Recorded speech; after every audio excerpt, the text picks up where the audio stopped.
before we dive in, hit that subscribe button.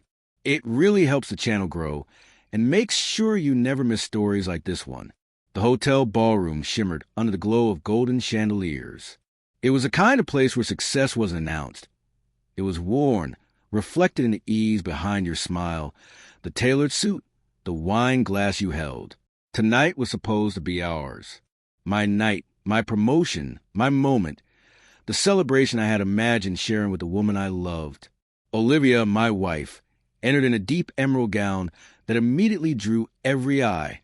Stunning, graceful, magnetic, the kind of beauty that silences a room. But beneath her poise, I felt a shift. Her pride wasn't in us. It was in herself, as though she already knew she was a star, and I was just part of the scenery. At first, she played the role flawlessly, smiling beside me, whispering congratulations, looping her arm through mine as board members offered handshakes. But slowly, like wax melting near a flame, she began to drift. I found her later by the bar, laughing far too loudly at something her boss, Carter, had said. A man who moved through life assuming attention was owed to him. Her hand brushed his sleeve, not accidental, deliberate. And occasionally, she glanced my way, checking if I noticed. She wanted a reaction, wanted to watch jealousy consume me, so she could feel powerful. I didn't give her that.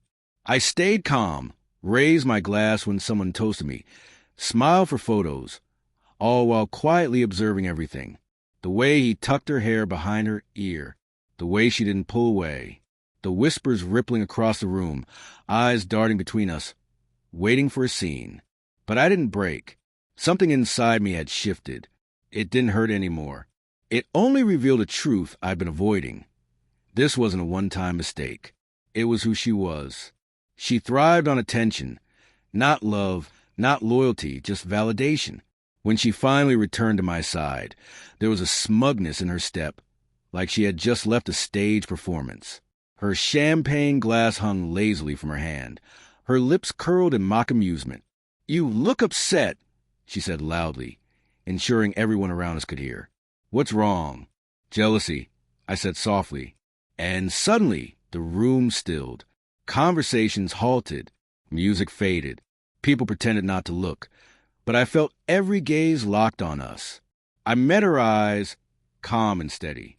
No shaking hands, no raised voice, just quiet resolve.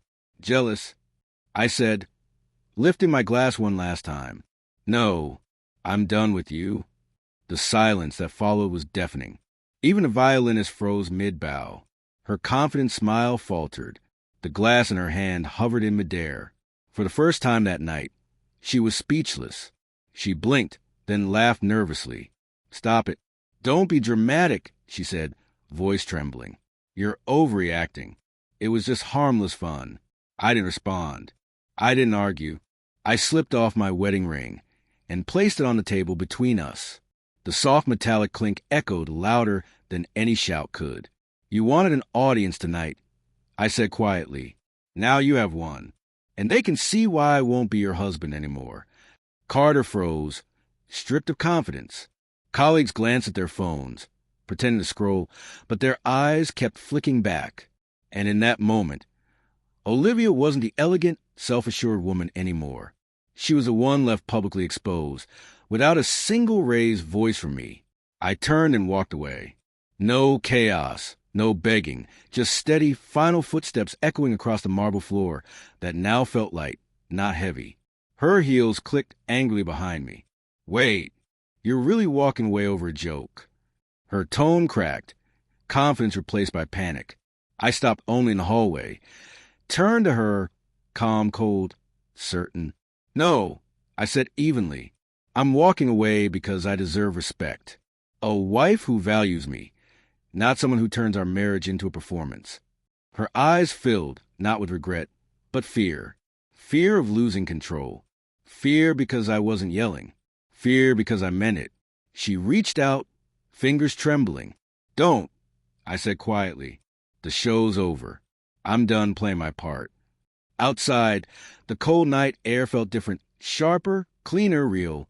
I got in my car, and for the first time in years, I felt peace. No more doubting myself. No more swallowing disrespect. No more pretending. Just silence. Pure, freeing silence. Inside the ballroom, she returned to a world that no longer clapped for her. The charm had vanished. Whispers replaced applause. Mascara streaked a face that once wore pride. Her boss kept his distance. Friends murmured behind polite smiles. There she stood, alone, the way she'd made me feel for months. Our marriage didn't end in chaos. It ended in stillness, cold, final, irreversible. No shouting, no broken glass. Just a quiet voice and a ring left on the table. And in that silence, she finally understood what losing everything really sounds like.